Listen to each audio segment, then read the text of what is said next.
Okay, so the last method we're going to talk through is 8 at a time half square triangles. This method is awesome because you can use a bigger cut of fabric and get 8 identical half square triangles made. Of course, if you're using directional fabric, they may not be identical, like meaning the directionality is not going to be the same.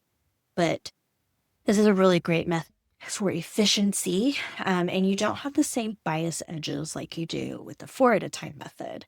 This is a little less scrap friendly because you do have to start with a bigger cut of fabric. So this is like almost an 8.5 inch, I think, square, to get some like 3.5 inch half square triangles. But we're going to go ahead and go through this method so that you can see how we do it.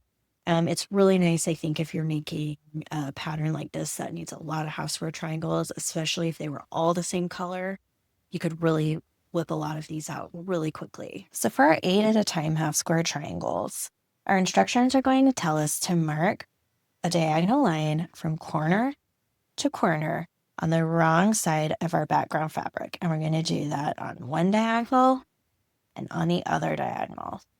What I've gone ahead and done here is marked my actual sewing lines so that you can see I'm going to sew 1/4 inch on each side of that diagonal line. So I'm going to line my fabrics up right side together.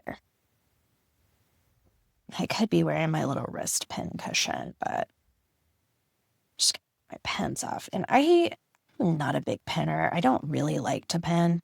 I'm just going to do this because this is kind of a bigger piece of fabric just to keep things from shifting around. But I'll take these over to my machine, sew them up real quick, and we'll see what this looks like. Okay. So we went ahead and we sewed 1/4 inch from each diagonal line for our 8 at a time half square triangles. Now what we're going to do first is cut right down the middle,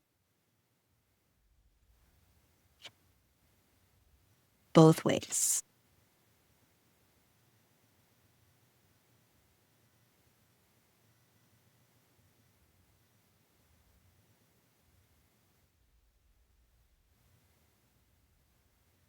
Then we're going to cut on the diagonal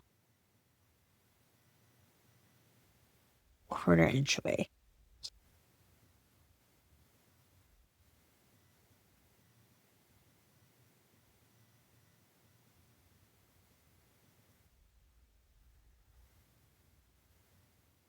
Now, when we pull this apart, we'll have 1, 2, 3, 4, 5, 6, 7, 8 identical half square triangles.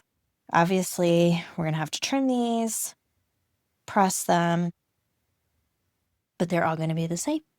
So that's a really nice, efficient way to make half square triangles.